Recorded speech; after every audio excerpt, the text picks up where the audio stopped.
August 3, 2024, 14th Police District Council meeting. Thank you for all attending. Before we get started, we'll go ahead and do roll call and establish quorum. Councilor Vargas. Present. And Councilor Arlikoff. Here. And I am Councilor Runt, so we are all here. We do have a quorum, so we can continue our meeting. Okay, first and foremost, let's get into public comments. A little reminder about public comment. We're going to take about 20 minutes total, giving each speaker about 2 minutes per. Ask that everyone maintain decorum, no personal attacks, but we'd love to hear what your concerns are. So that being said, do we have any public comments? Ms. Portman. Thanks to David, he asked me to mention this. Some of my neighbors have been asking if there's some sort of flow chart, like when we're victim of a crime. What do we do? How do we get people to encourage people to file formal reports of a crime? You know, whether it's a catalytic converter that my neighbors have stolen twice, or a hot wire of their daughter's car. And I said, I certainly hope you file a formal report, not just on anyone. She said, well, you did, but she said, is there some sort of handout that you have, and it's one check? All right, Ms. Portman, thank you for your comments. Councilor Orlick, get our countdown timer ready to go. Yeah, ready. All right, and do we have any other comments? Yes, Ms. Heyman. Hi, Sally Heyman. I want to raise the topic that I brought up at the last meeting concerning mailing lists, email lists. Commissioner Laurent, I believe you collected email sign-up sheets that were put out on the table. And then I know I've signed up on some of those for months. Did you collect those, and did you use those as an email list that you used to send out to people to remind them of the meetings? And you did that for months. Then I think you gave that email list to Adam Burke. No. Although some of the people who signed up on that list still ended up on your list. But now you're saying that you're not going to do it anymore. So I am hoping that you will give that email list to, let's say, Ashley Vargas, another counselor, who, and I haven't talked to her about this, but I'm hoping she would be willing to take that list and once again send out emails to everyone who has signed up for getting more information about these meetings. Our meetings have reduced in size drastically in the last few months. And several people that I know, I've asked them, and in fact I've sent them emails that David has sent to me, saying, hey guys, come to these, but they're not getting email reminders of these meetings. And I think that is a real serious problem. And I think you have really caused this problem, because you used to send them out, I get it every month for probably almost a year, and all of a sudden, once it started asking you to give it a list to Adam, all of a sudden he said, oh, no, I can't send these out anymore. But that list still has to, I'm assuming the list still exists. Somebody collected those documents. And I would really like to get that list reestablished and used as a basis for sending things out. Thank you for your comments, Ms. Heyman. Ms. Schmidt. Thank you. Yeah, Allison Schmidt. I have sort of a follow-up question. So I too, like Sally, noticed that on the last, I'll go back a step. So I think it's become really confusing when the meeting location, agenda, and minutes are being sent out. So I think they used to come from you, Chris. I just checked my emails because I saved all of the emails that come. Looks like you stopped sending them out around March 1st. Then there was a gap. I think then David has always been continuing his community outreach to send out, like, hey, there's a bike ride or this or that. And then I'm hearing, I read an email from Adam saying that it's Counselor Orlikoff's responsibility, and those aren't being done properly. So I think we maybe just need to talk about what the proper process is. Because I think Sally's right, meetings have completely attritioned to a certain extent. It's confusing when the meetings are going to be held, when they aren't, minutes, so on and so forth, and actually who's sending out the emails, in addition to the list question. So, Thank you for your comments. Do we have any other public comment? Mr. Burke.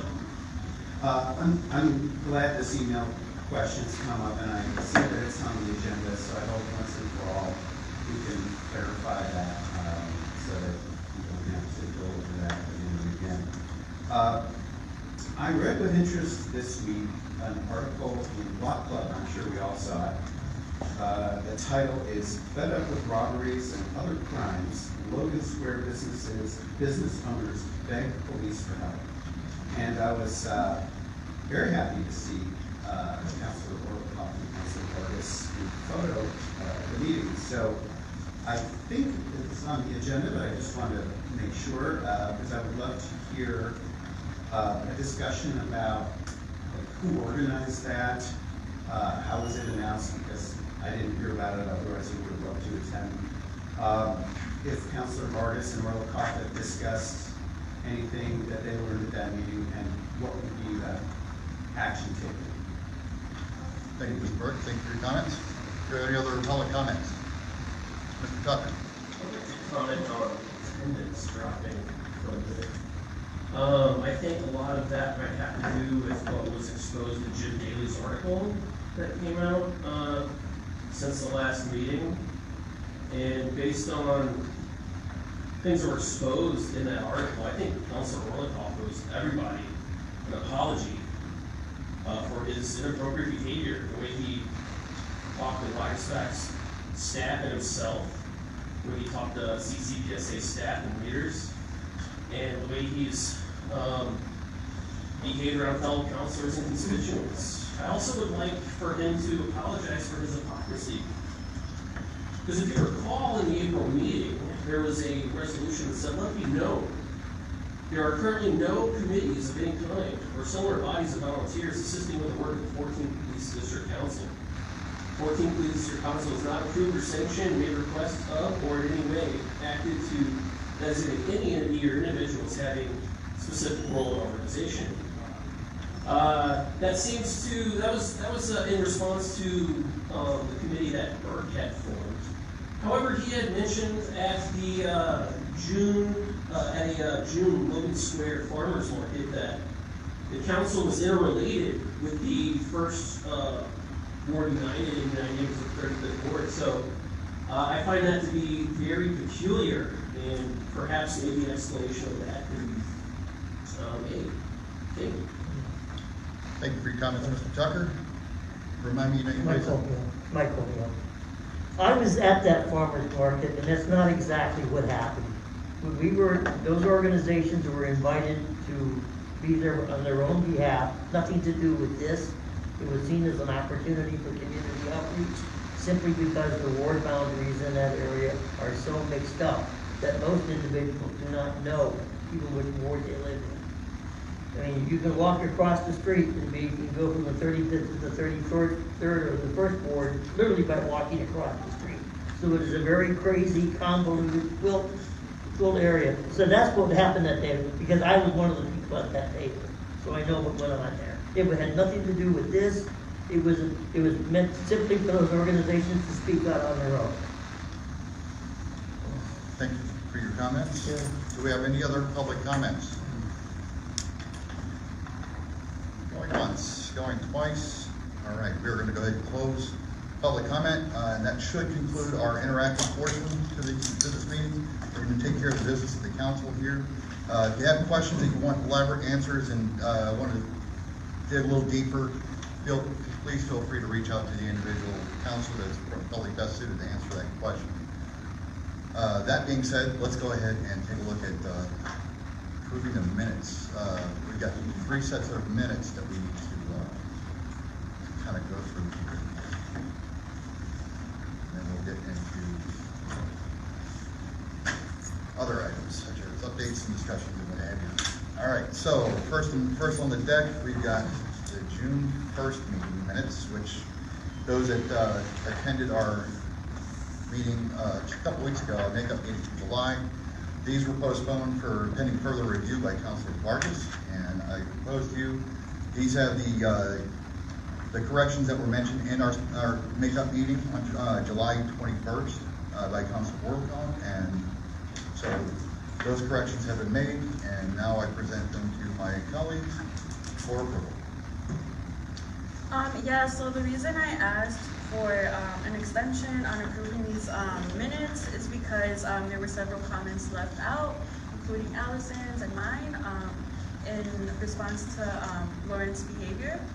I honestly did not get a chance to, well, I asked my CCPSA community outreach coordinator to help amend these minutes, and they didn't get a chance to look them over and write them themselves, so there's not much I can amend right now. And for OMA, I feel like I'd be okay with approving these minutes until I get the amended version. Because according to like the ordinance, we have to approve them today. Right, In this meeting. right. So I'm okay with moving forward on approval until I get the amended version from my community outreach coordinator. Okay, well, I mean, these can still be edited, and I can make notes of the edits that you want to make currently Okay. now. So if there's anything that you'd like to change or amend it or whatever, now is a good time to do it. It'd be improper, according to Robert's Rules of Order, in which we manage these meetings, for us to make an amendment to meetings that were already voted in. So that's my concern there. Well, I don't have anything to amend or add right now to these minutes, and if in the future we would like to amend, I would like to take a vote on that. So approval of minutes today. Okay. Can I get a motion to approve the June 1, 2024 regular meeting minutes?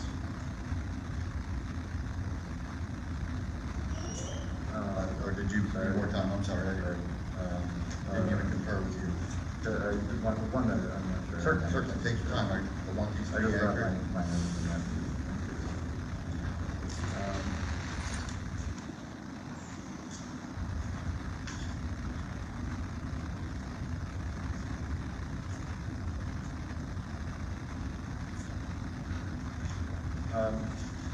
I'm fine, and motion to approve the minutes. Can I get a second? Second. All in favor of approving the minutes from our regular meeting held on June 1, 2024? All in favor say aye. Aye. All opposed, say nay. Move as asked. All right, next I have, I know these are gonna seem a little unnecessary on the surface, but these are the July 6, 2024 meeting, which did not actually take place, but we did have the presentation, which we've added into our archive, so I wanted to go ahead and document it in. As you can see, it's very light on content, with the exception of the discussions box, which has a link to the OEMC brief that was presented that day.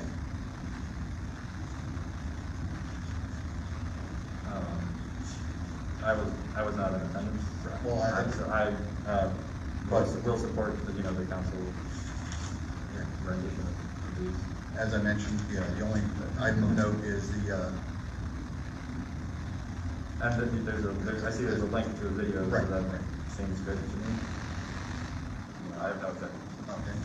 So do we have a motion to pass July 6, 2024 meeting minutes? Even though it's not officially a meeting, we did have a presentation that was put into our archive.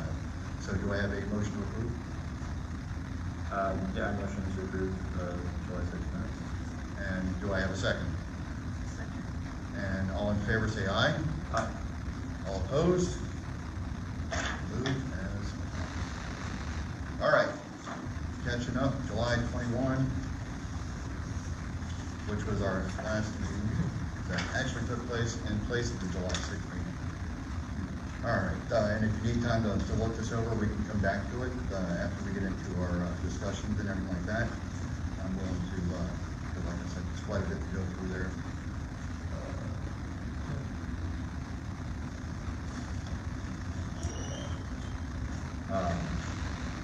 I'm sorry, I'm okay Yeah, if with you'd like to take moving more, forward. yeah, if you'd like to take time to, and we'll table it for a vote later, if that's what you prefer to do. Want to make certain that, nothing is misrepresented there. Councilor Vargas, do you have an opinion? No opinion.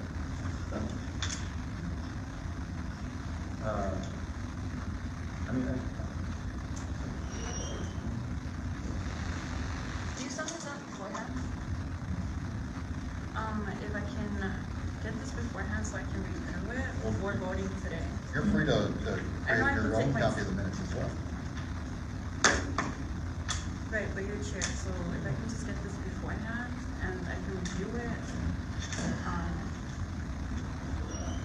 it would just be a better process and it would be a faster process than people sitting through this. I agree. Okay. So you agree, you will send it beforehand? I didn't say that. How are the minutes produced? Well, Who does that? I've been doing it. I've been doing it. It's fallen on my shoulders.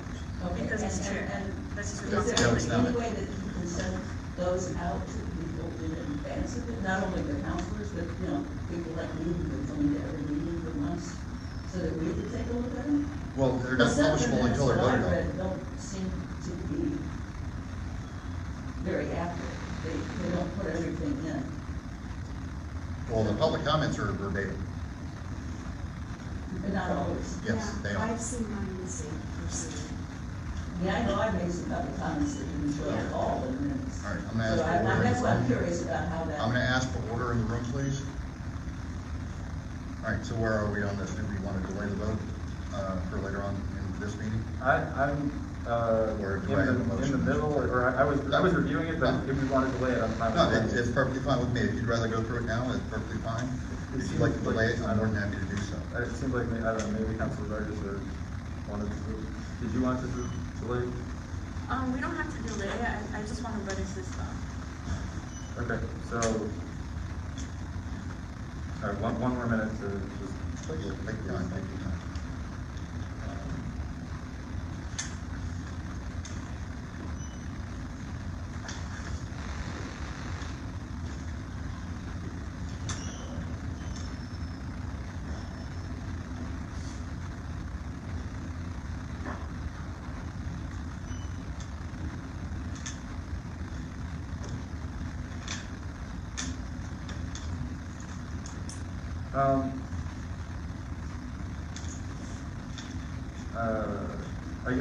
I guess I would like to, outside of here to, suggest some edits to my discussion portion. So I would, I guess, ask As to delay the vote. would it be possible for you to send me a copy just of this file for the purpose of making those changes? You want the PDF? Oh, it's a PDF? Yes. Okay, then I guess I'll just. No, I mean, I can share it with you. If you'd like to delay it for vote at the next meeting, I'm happy with that as well. Yeah, yes, please. All right. Can we get a motion on the table to delay the vote for next regular meeting? I'd like to motion to delay the vote to approve the July 21st minutes. And for the September September 7th. 7th. Okay, can I get a second? So, All in favor, say aye. Aye. All opposed? Move as passed. We will delay the vote until September 7th. All right. That being said, district council updates. That's our next item. Councilor Vargas, going to provide some updates that you may have. I really liked Adam's question. I was hoping to speak about the meeting we had with the businesses because it's so important. It's in like the heart of the 14th district. It's like where people like to hang out, where people want to feel safe, right? No time of day, any time of day. And so I believe the people who organized that was the Logan Chamber of Commerce.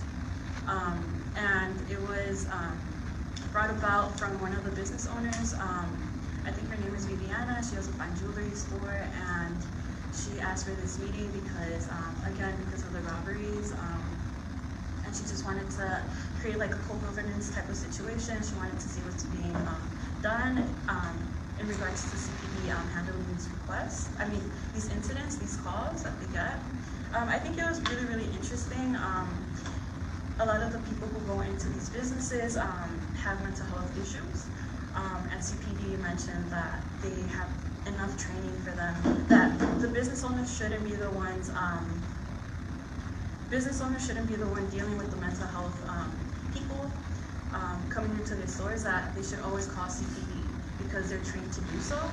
And I have to beg to differ. I don't think they're trained enough to handle people with mental health crises because of history of CPD. A beautiful thing that was brought about, people were asking for more police for people on bikes. The businesses were asking for police to be on bikes. What the commander said was that there's not enough people and that the bike resources are going to different areas in the 14th district. Some of them are going into Humboldt Park, where they're most needed. That's how she distributes the resources. My counteract to that is that we can fight for a small business grant fund, where if incidents like robberies, like break-ins, graffiti, anything like that, where the city has funds to deal with those incidents. I think that would be a wonderful solution where we can invest into as a city and as business owners. And I don't think that meeting, I see you shaking your head, but it's okay. I don't think that meeting was open to the public. It was only business owners in the 14th district. Yeah. So what business do you own? I'm a district councilor. I'm gonna ask for order, please. Yeah. Any other updates? Other updates, I got the opportunity to go to Oakland and meet with electeds from all over the nation and see the work they're doing. It was very beautiful. It was my first time in California, and it was where I got the idea with the small business grant funds because other cities are doing it. And yeah, my other update would be surrounding, I see a new phase surrounding the 14th district and police accountability. There was, an incident where there was a sergeant who was saying very derogatory comments to newcomers who were staying at the police stations last year.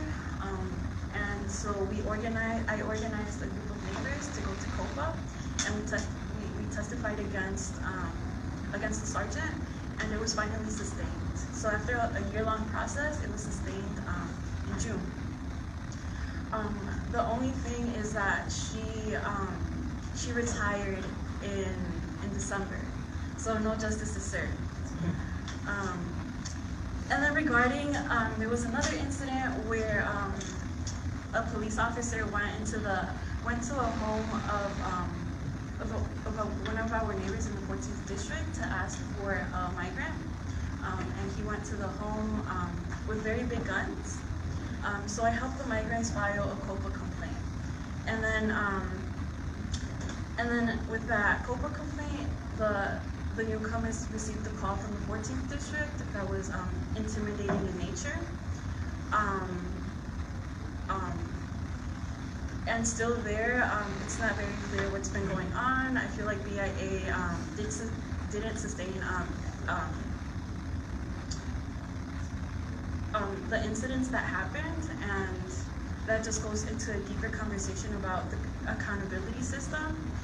Because I met with Deborah from OIG, and I met with Andrea from COPA, and with the executive director, Adam Groves, to talk about how these COPA cases have been bouncing around from agency to agency, and there's been no accountability there, and there's been no contact between the three different accountability agencies. So it might require an ordinance change to give COPA more power and to get rid of BIA, the power of them investigating intimidation within CPD. I think that would be a good start. That's where my head is at. If anybody has any comments or ideas, I'm always free to chat. I think that would be, regarding the DNC, I emailed the commander asking for just an update on what to expect, what to do those 3 days. So if you would like, I don't like public, like, reading out loud, but if you would like me to read the email, I can. Not for yes. Yes. Okay, thanks. So it said, following up on what I mentioned at the meeting last week, the 14th district will have all officers working. None will be furloughed and all days off have been canceled. All officers will be working 12-hour shifts. Each shift will have more officers than usual due to canceled days off and no furloughs. The day shift and the night shift will be working in district. As far as the afternoon watch, most will be detailed to the DNC, and any other detailed to DNC will be in district. Sorry, and any others not detailed to DNC will be in district. As far as what to expect, I'd expect a higher volume of tourists and visitors to our entertainment corridors. As I expect, they will like to check out all our diverse neighborhoods, what our diverse neighborhoods have to offer. The 14th district will be prepared to respond to anything that may pop up. I hope this helps. So, I appreciate the email.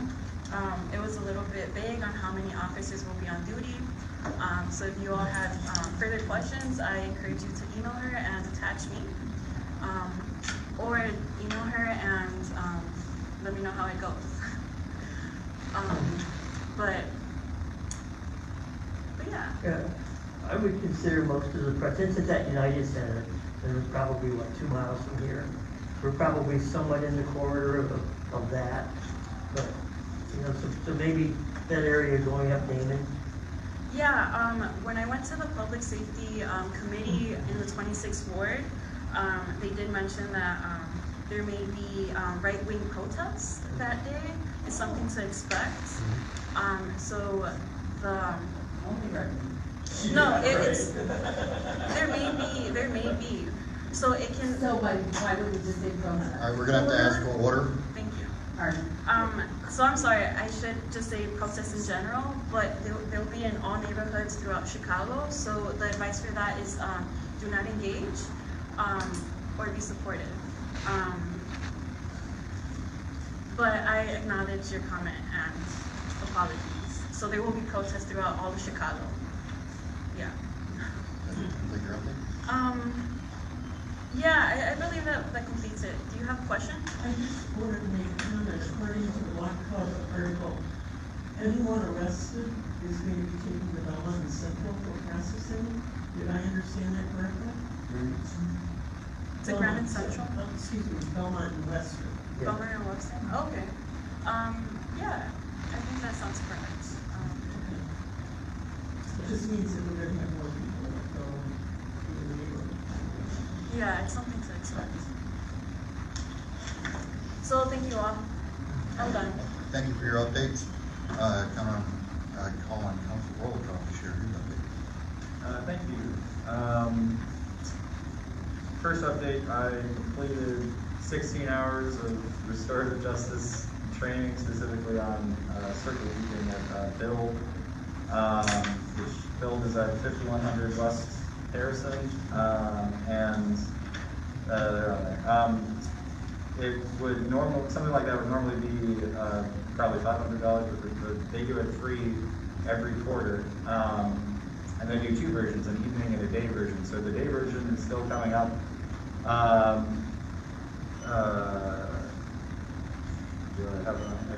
believe the 19th to the 19th through the 22nd, from like 10 to 3 p.m. So you can sign up for that, or I guess ask me if you're interested. Yeah, from 19th to the 22nd. All right, next update.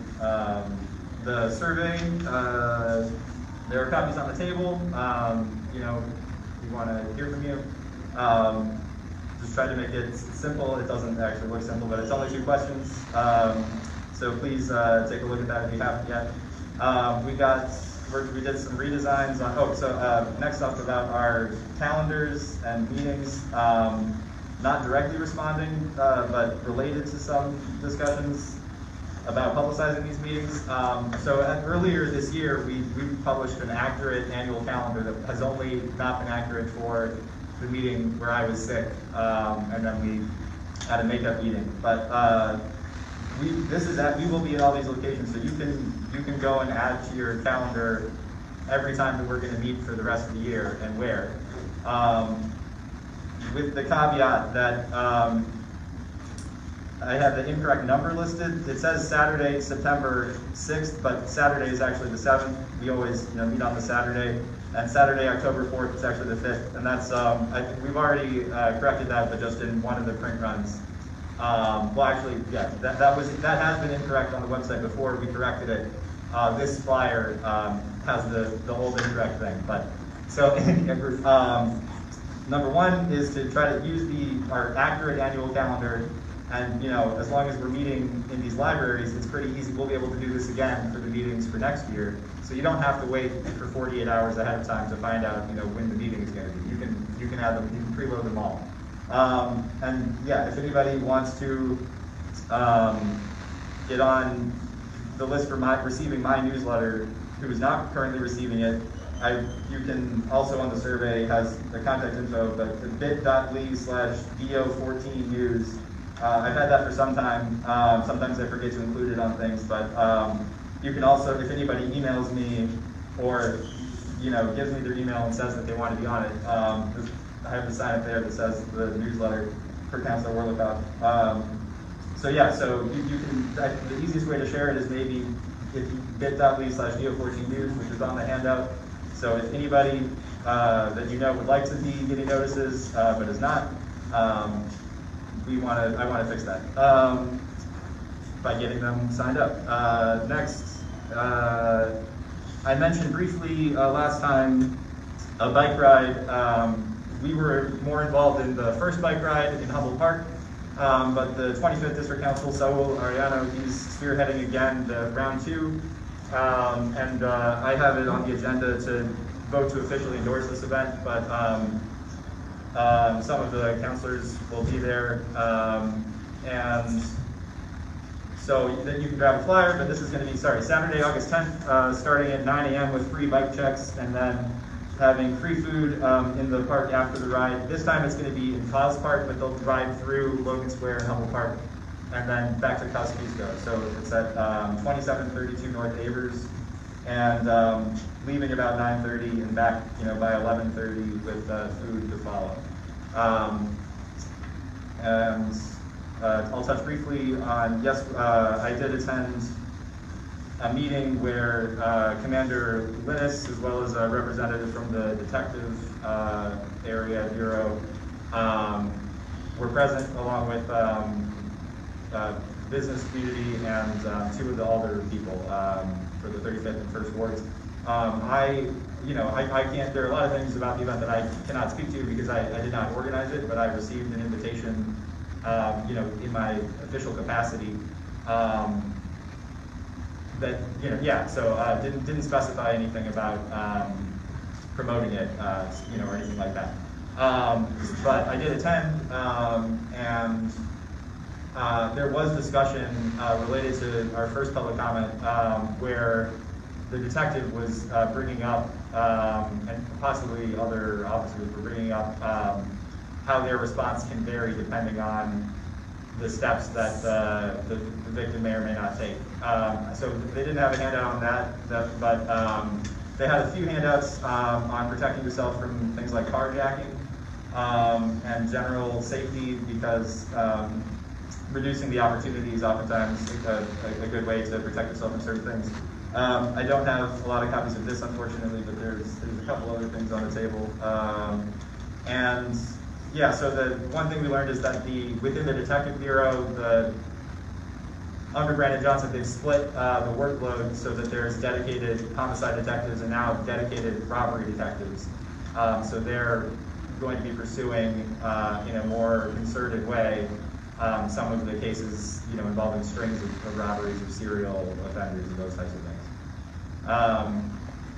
Yeah, that might be the main takeaway, I guess, from that. And we also have it on the, for the discussion, so if people want to ask questions later, that's fine. Does it for updates. All right, thank you, Councilor. Roll call. All right, just a quick rundown, a couple of updates that I have for everybody. I attended the commission meeting held by the TCPSA, the Community Commission for Public Safety and Accountability, that was held on July 25, where I got to see our new permanent commission in action, and I'm pretty impressed by what I've seen thus far. I also attended the 19th District Council meeting on July 31st. Got to listen to a panel of attorneys talk about the where we are with the Safety Act, the pros and cons thereof.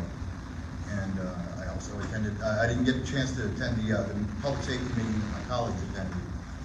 However, I did participate in the Walk the Blocks, the Lemonade Sip and Shop event that they had, and I had the opportunity to introduce myself to not just the proprietors, but also to the employees, because when people come into the 14th District and they work an 8-hour shift, they might not be residents, but they're still impacted by the public safety that we offer. So I created that channel of communication for people to reach out to me, get the dialogue moving to where we can focus on not just our residents, but also our business proprietors and the employees in which they're in charge of taking care of. So we kind of always be willing and open to taking care of everybody that comes into the 14th District. Let's see, one other thing, two more things. The National Night Out. I got a flyer here. For those that are uninitiated to the National Night Out, this is a national event that takes place with all police districts throughout the U.S. It's usually the first Tuesday of August, and this is no different. That will be August 6th. I believe it starts at 4:30 p.m. at Haas Park, which is located at 2402 North Washington Avenue, and Washington, sorry, let's pronounce it. I attended last year and I had a great time. I plan to be there. I don't know if my colleagues have any intention to do so. I'd love to interact with more people and hear how I can make lives better. And for what it's worth, Batman's going to be there according to the flyer. And I've also been working on crafting an official email e-communications policy. We're going to be going through that. We're not actually going to vote on it today, but we're going to discuss it and give some allowances for people to chime in and tweak and set it in before we bring it into a proper vote. So that's pretty much what I've been doing with my July outside of the business meetings here. All right. That being said, we can move forward with discussions. Okay, thanks. So to start off, under police accountability, some updates on the policy that we endorsed here to end pretextual traffic stops. The Free to Move Coalition presented their petition signatures to the Community Commission for Public Safety and Accountability at their meeting on the 27th, Thursday, and the minimum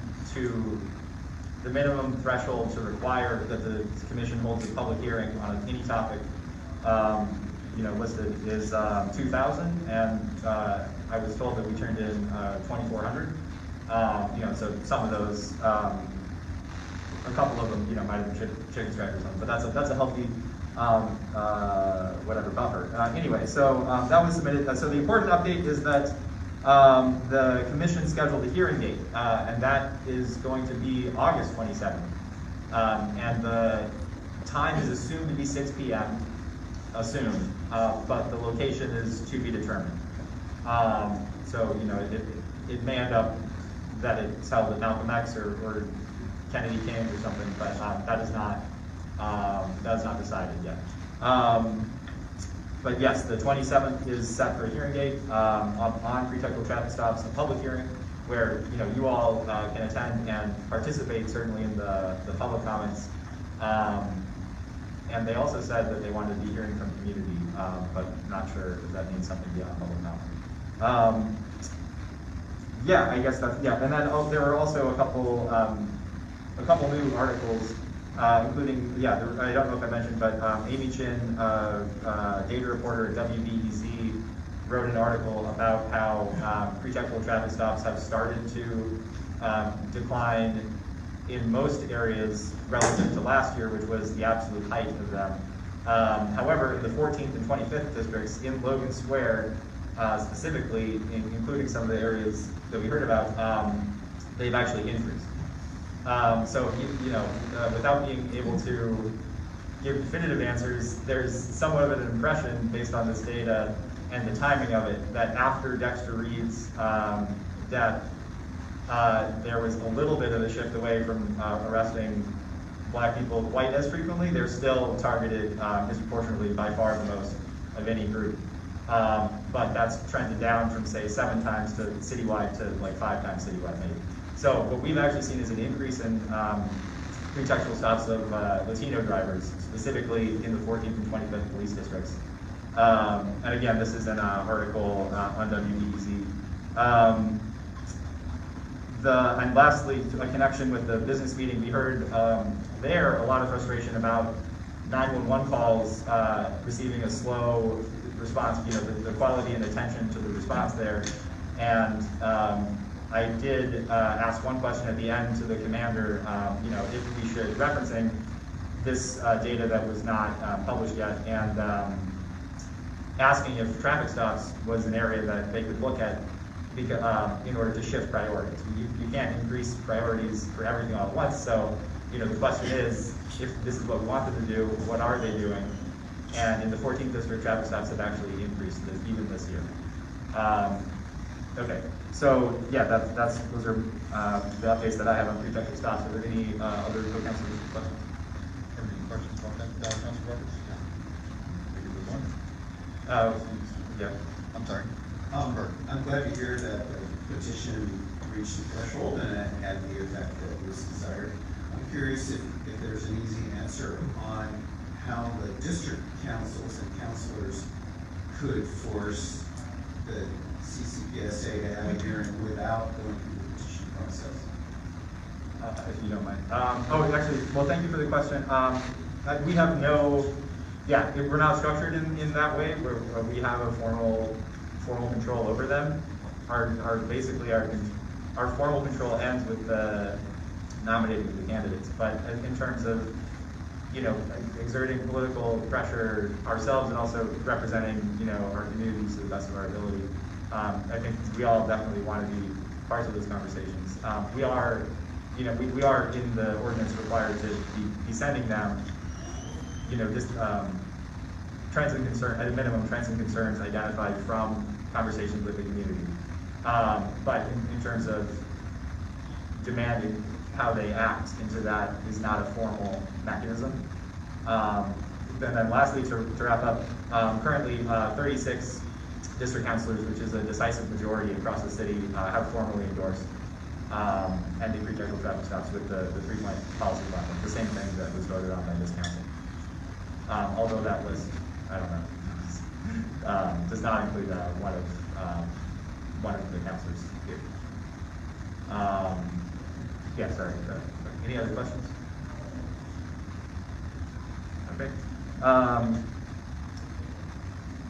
Around the bias association order, so at the CCPSA meeting, one of the new commissioners, Avieri Minor, I hope I'm not butchering her name, she introduced new business at the end of the meeting,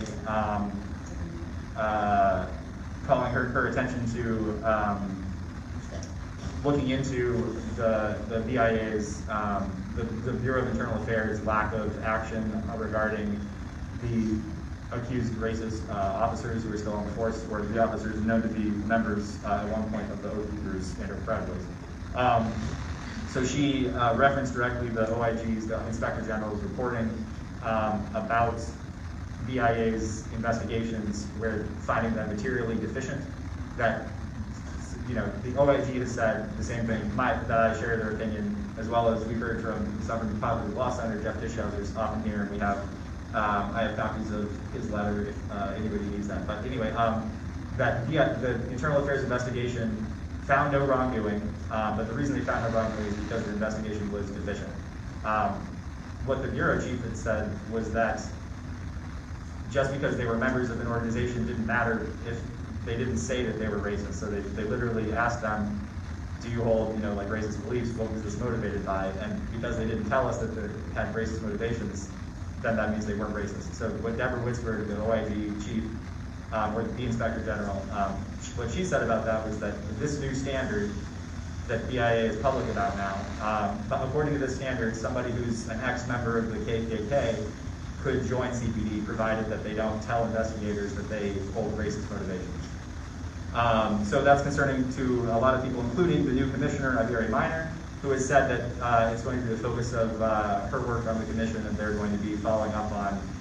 Specifically, OIG also had a recommendation that the city and mayor's office create an interdepartmental task force to find the solution moving forward, because sometimes with these things, there are questions of jurisdiction and how to untangle it and where to go from here.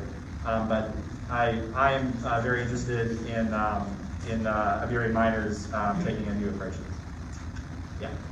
That's this question. So the OIG can make recommendations, but they can't like mandate. CPD can say, yes, I will, or no, I won't. How does that possible? Is that accurate? An accurate statement? To my understanding, Okay. I believe so. Okay. Sal? Yeah, just kind of along the same lines, I put in a complaint to COPA in June, towards the end of June, regarding Michael Nowicki, who's a 14th district oath keeper, identified as such, and who was cleared by the BIA. And I said it was an insufficient. My reason for the COPA investigation was it was an insufficient investigation, and I wanted an in-depth and public investigation to take place. I got a call last week from COPA saying that they have taken my complaint and given it back to the BIA. Which she said the reason that happens is because the COPA does not have the provenance, I guess, is able to handle those kinds of issues. And I asked, well, can I take it to the OIG? And she said, yes, you could try that, but there's no guarantee that anything would come of that. So that my complaint is now back in BIA. I have not had a chance this week to call, but I'm going to call them next week to see what I can find out about my specific complaint. But yeah, I really think it's important that we as individuals and this group follow up on these issues. Because if you look at Michael Nowicki, here in the 14th district, he has a whole history of complaints and issues that go back, there's at least 9 of them in addition to the Oath Keeper situation. And I got that from the Southern Christian Leadership Group, a lot more of those details. What I would like to do is send a letter, an email to Commander Linus, and let her know what has happened with my COPA complaint that has gone to the BIA, and include all those additional instances of bad conduct that have been documented.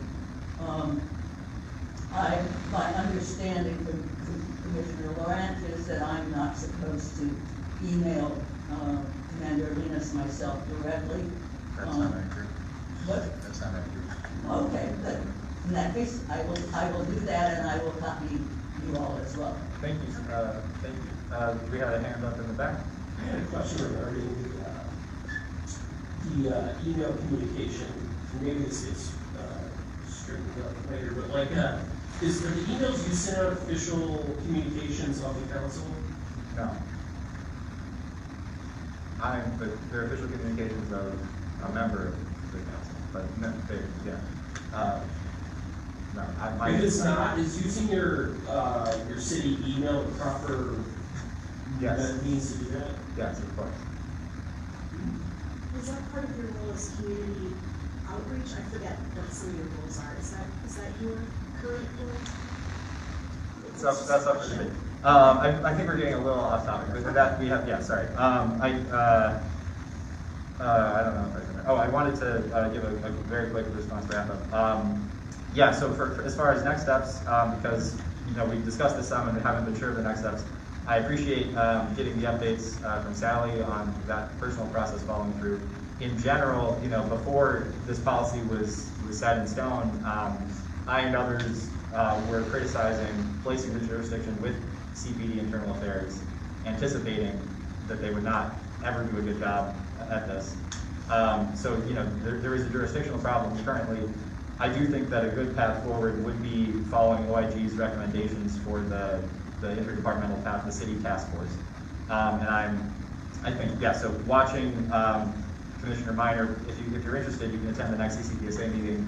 You could give comment on it, and you could see what updates they give. They also have it online, et cetera. But I'm looking, and I might send a thank you to Commissioner Minor for taking on this issue. But yeah, so we have some. I think a good goal would be to try to press for the city to implement OIG's recommendation to look into this as a systemic issue.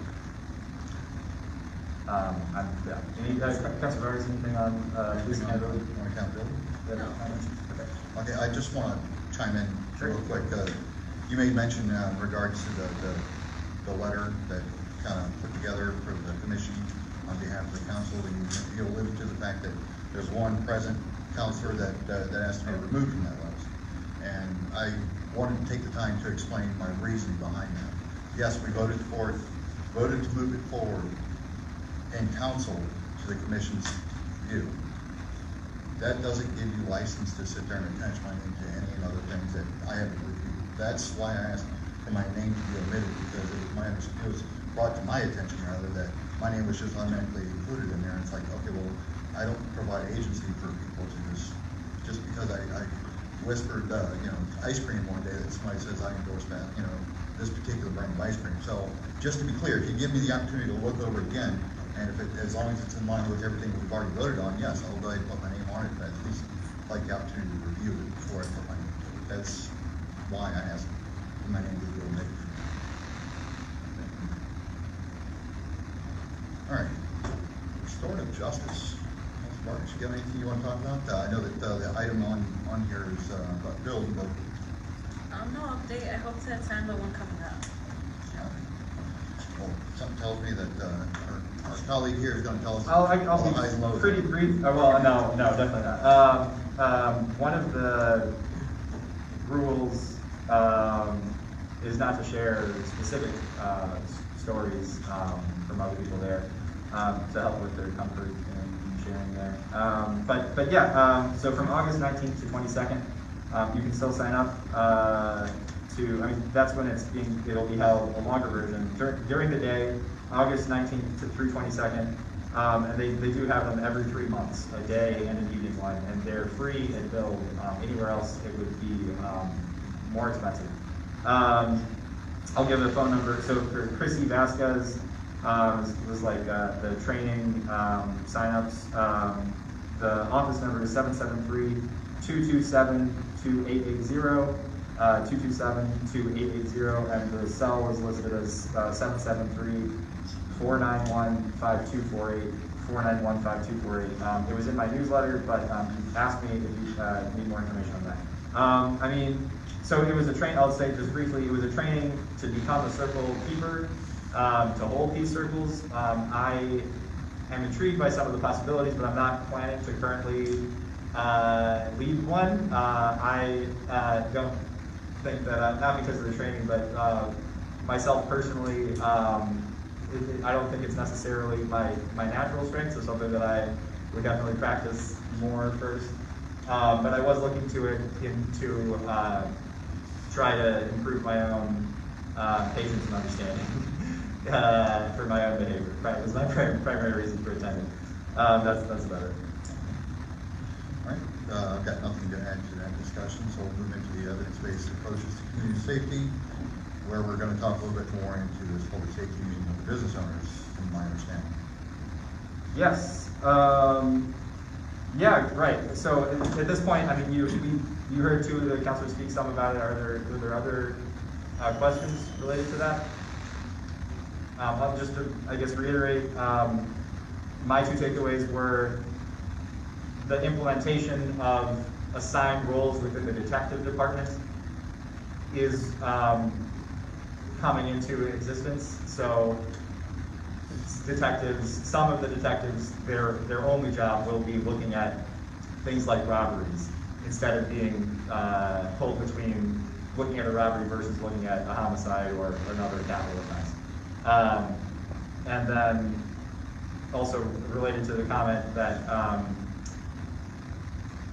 yeah, there was discussion around some points of education for the community. So I think that can be something moving forward, both in prevention and also the process of engaging with the police as a victim, say.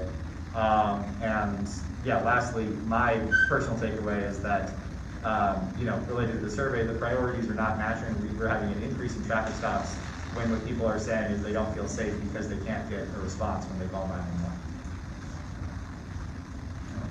Councilor Lucas? Just like emphasis on the cause. I think there was a lot of chat around that with CPD and the community members. CPD explained that it goes through ONMC and there's a couple different categories, and unfortunately, the fact that they called after a robbery isn't like a top category where they send immediate dispatch. Because the people, the business owners were complaining that people literally just walk out. They just walk out. And CPD isn't responding fast enough. So, a lot of work to be done on response time and how officers are used and distributed. Maybe more transparency around that on CPD's part would be beneficial for the public. That was my main takeaway. Also, I think the small business grant fund is a great idea for small business owners, like the ones we have on Milwaukee Avenue. All right, my only question, because I learned about this from the Block Club article. I wasn't even informed of a meeting. I'd like to know how I can get on the mailing list for when things like this come out, so that I can participate and glean something from it, get a perspective on it. Maybe get in touch with the Logan Square Chamber of Commerce. That's who, I sent the email to both of you, I guess. Would that be correct, to assume that they're the ones that reached out to you directly? Okay. I think my email came from staff in the district.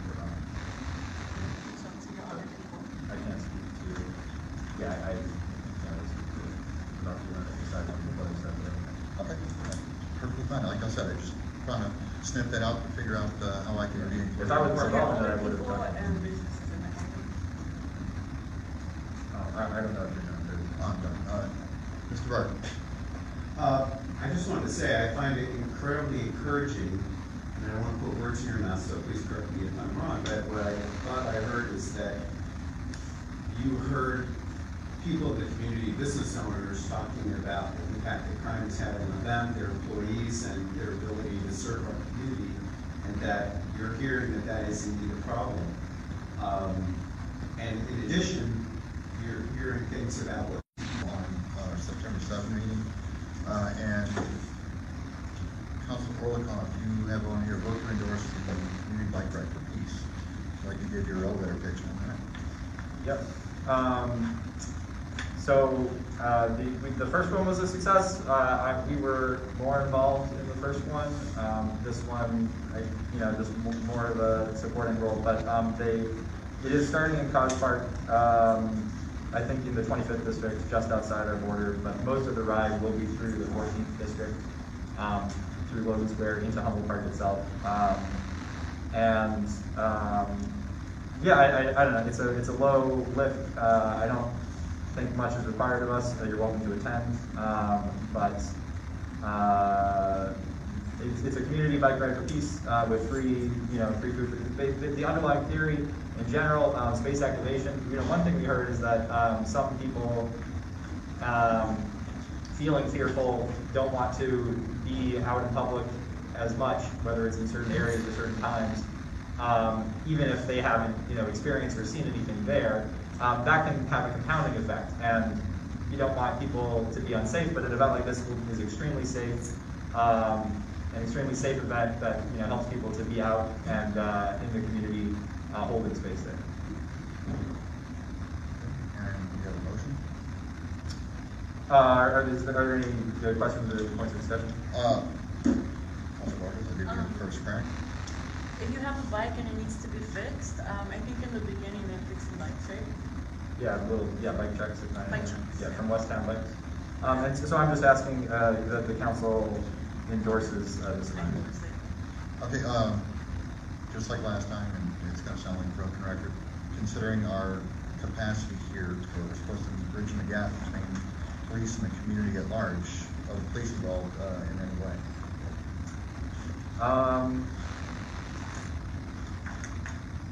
I have to say I do not know. Again, my involvement in this one has not been actively organizing it. No, that's not. And I can respect and understand that. Just like I said, I mean, because earlier in the meeting, we also talked about bicycle patrol police and everything like that. I think that there's a lot of value to be added in that, and if it could be considered for either this one or further ones, I generally appreciate that, and I think the community would as well. I think there's nothing but net benefit coming out of that. So that's my own. One thing I can say is also, so Westbound Bikes are doing the bike marshaling. Also, Alliance of Local Service Organizations and Bill together are doing safety, and both of them have, Bill does a lot of things. That's also where I was trained. But those organizations do street safety in a number of ways, and one of the ways that they create safety is by having a level of comfort with people that might be more at risk of criminal behavior. Sorry, not to be around, but Bill can also hire ex-offenders to practice restorative justice. They de-escalate in the community. So if they see people that are making other people feel unsafe based on how they're hanging around, on a corner or something, they will go and talk to them in a way that just fully de-escalates the situation. And there are sometimes situations where the presence of police, totally changes the response from certain people. And so they're in some of the work that Bill can also do, they explicitly do not involve police. There are some times that they might need to call police, or it's not fully exclusionary, but it depends on the situation and the circumstance, what's called for. I'm not necessarily saying that this ride could not have officer-friendly present or somebody on a bike. But just to answer the question in terms of underlying philosophy, I know that Building also are handling safety. I do not know about police attendance there. Right. Please. Building also agreed because with our previous commander, they would work collaboratively with her regarding like Puerto Rican Parade or any other festivals in the area. They work collaboratively with our previous commander, NCPD. It'd be interesting to know if they have that same level of communication with Linux, and I think it'd be a good question. Thank you. Yeah. So, no, I mean, and like I said, I can understand that working with police is outside the scope of Bill and Elsa. Completely understand and completely respect that. And that where they're not near as motivated as we are, with being the fact that we're the police district council. Like I said, part of our role is to sit there and bridge that gap, be that conduit of communication between the community and the police. And I think if we're going to hold events like this, we should at least extend an invite. Whether or not they show, that's a different story altogether. And I don't think that's unreasonable to bring up. That's the only thing that I say. I encourage you to organize something. I don't think it's unreasonable to bring up. Our charge includes developing, initiatives that the community priorities over policing. as well as restorative justice.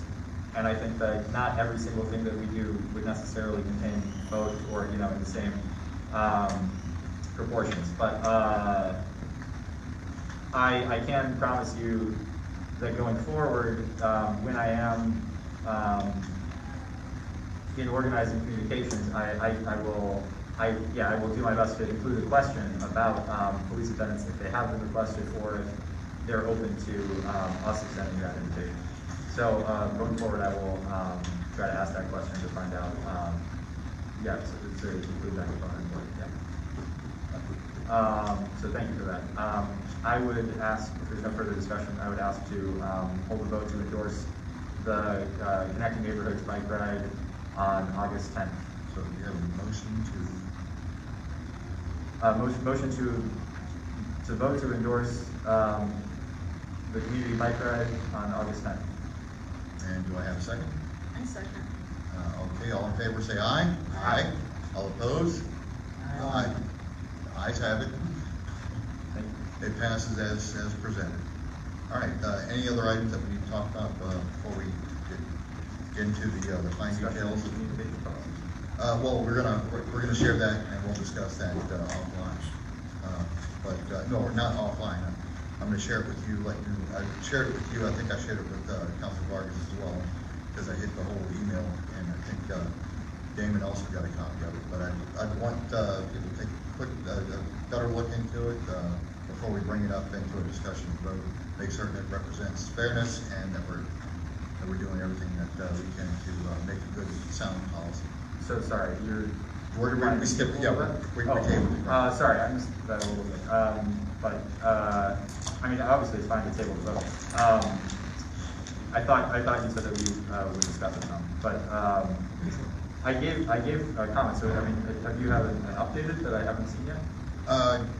No, I haven't. I've been taking care of other matters and everything like that. So, like I said, and I think that's another reason why we should delay the even discussion portion of it, so that we have fully read in and we have a full and markup. I fully read it, but sorry, I thought that we would have an option, or there was some public discussion also about the plan discussion around this. I don't have to focus on the policy you submitted, but I guess I'd like to say one or two things. Sorry. So from my perspective, right, we're not, the Open Meetings Act does not legally require the council to have a newsletter. My the sign-up sheets, that I operate say that we're signing up for the newsletter from Councilor Orlikoff. My email, anything that I'm using with the auspices of the city government are under my office. We each have our own individual, we each are our own individual elected official. And we weren't elected to be community or chair or anything. We're all just elected 14 members. What we are members of the 14th District Council, which is an elected official position. So we can do things in our own official capacity. And people should not assume that the things we do outside of these meetings constitute the voice or the will of the entire council, for the reason that we cannot make official decisions outside of these public meetings. So in fact, everything that we do independently is under our own office, not representing the other council.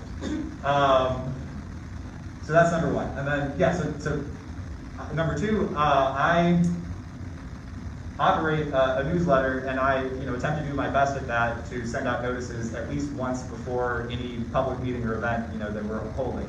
That's the main thing. And then secondarily, to include everybody who signs up with me, and disclude anybody who asks to be discluded. That's the core of it. If there are other issues related to my newsletter in relation to the 14th District Council, I am open, to discussing that and best practices going forward. But I don't have a plan to stop or significantly alter how I'm conducting my newsletter. That's about all I have to say about it. we're not really in a discussion where, but I would be okay if you think it, but to recognize there is a question with that.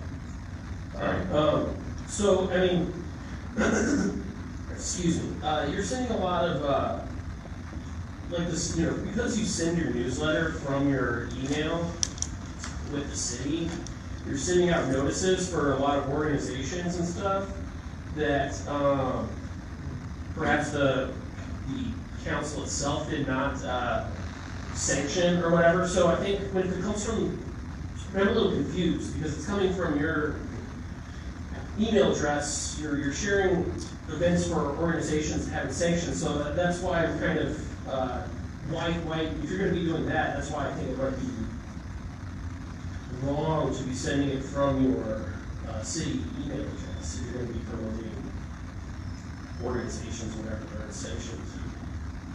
I guess I mean, sorry, to,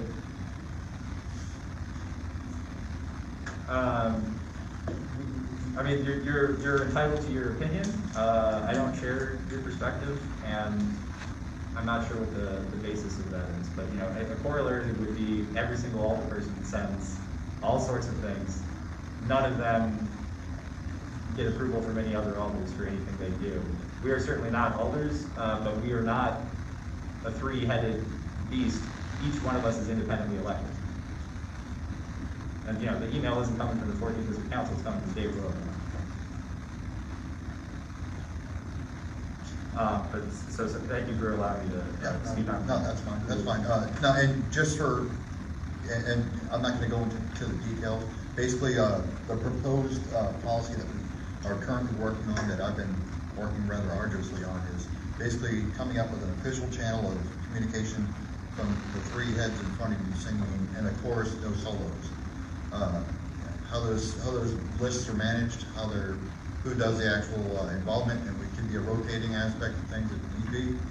And it's more of a clearinghouse where you're not getting an individual email from one of us, you're getting an email from all the three of us as a combined. That being said, I don't think it's really a secret that getting us together and all agreeing on one particular item, the agenda is quite a monster to put together sometimes. Being in agreement and putting out information is kind of challenging, but I think that you know, as long as you know, we can sit there and say, okay, what's in the best interest of not me but our community, that we can really put together some information and put it out there accordingly. Now, a lot of the management on this is going to be how that list is formed, where the information comes from. Going to have a subscribe, unsubscribe aspect on there, because we're always worried about people's data privacy and things like that. So that's of the utmost importance as well. But like I said, we've got a lot of weeds to clear and get some fine brush strokes on this before we actually bring it up into discussion. And that's why I've shared this with my colleagues so that we can come up with an understanding of, okay, this is the best way forward. That way we facilitate the needs and everything as well. Yes, Ms. Aaron. Can you share that with attendees to these meetings yet? I would rather the three of us get together, make our edits and markups before we get to, and when we present it in for a discussion format, yes, of course, we'll share that with you for your review as well. Anything else on that? Can we get a motion to adjourn? And, oh wait, you guys almost let me forget. So, next meeting, September 7th, as Councilor Orlikoff brought up, 1 p.m. at the Bucktown Wicker Park Library, which is located at 1701 North Milwaukee Avenue. Yes. Sorry, on the subject of next meetings, I tentatively planning to have speakers at the September and October meetings. Well, October will be the Inspector General's office attending, and September I'm planning to have Carlton Mayers III speaking about the Safety Act, or specifically about police certification. One of the provisions in the Safety Act allows you to file to request that a police officer be decertified so they cannot be rehired in any department. and it's a very new thing and not well understood. So I'm hoping to give us a primer on police decertification and the Safety Act from, I believe, one of the authors of the legislation. Thank you. Okay, all right, so, as mentioned, September 7th meeting where we'll have the OIG Office of Inspector General with, giving a presentation, with September or October? September. September decertification, October OIG.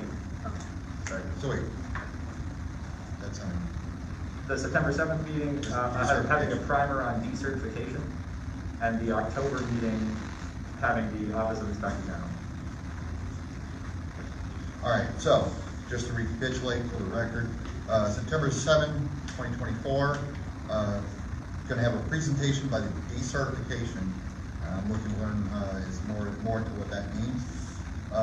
That is gonna be at 1 o'clock at the Bucktown Wicker Park Library, otherwise it'll be addressed at 1701 North Milwaukee Avenue. That being said, can I get a motion to adjourn? Motion.